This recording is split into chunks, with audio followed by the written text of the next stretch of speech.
Hi, welcome to Bearded Meeple. Now, when I was a kid, we certainly didn't have the options that we do today when it comes to games that tell stories.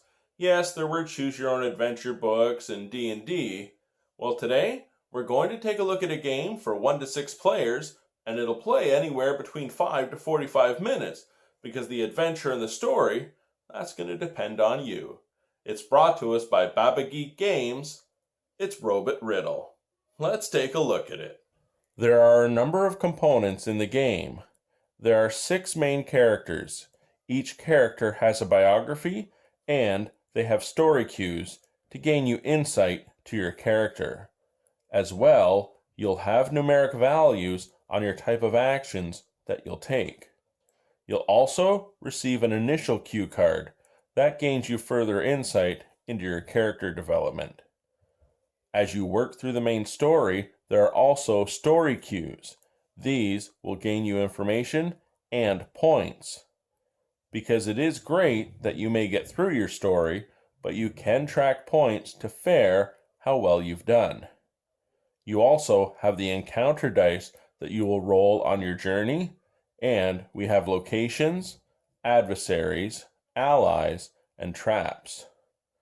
As the main storybook is a bit of a choose-your-own-adventure feel, the story itself depends on you.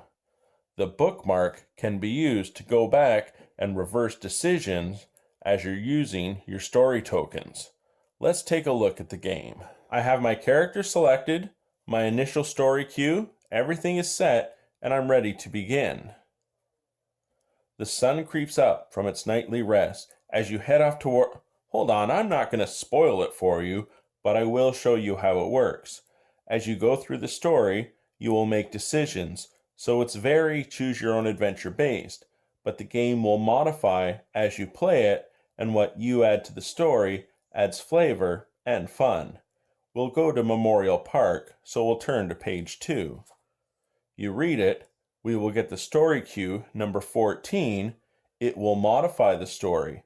As you go through the story, you will also be encountering the locations, adversaries, allies, and traps. As you take the card, you will flip it and reveal modifiers and how they'll affect you. If you make it through the journey, congratulations. Again, tracking points and see how well you do just adds to the fun. And that, my friends, is Robit Riddle. It's a nice introduction to a storytelling game. It's half choose-your-own-adventure and half RPG, but I thought it was a nice mix of both the worlds. There are a number of different storybooks to choose from, so you're not playing the same adventure, but even then, you are going to make different decisions every time you play it, also depending on the die roll, so it's not going to end out the same every single time.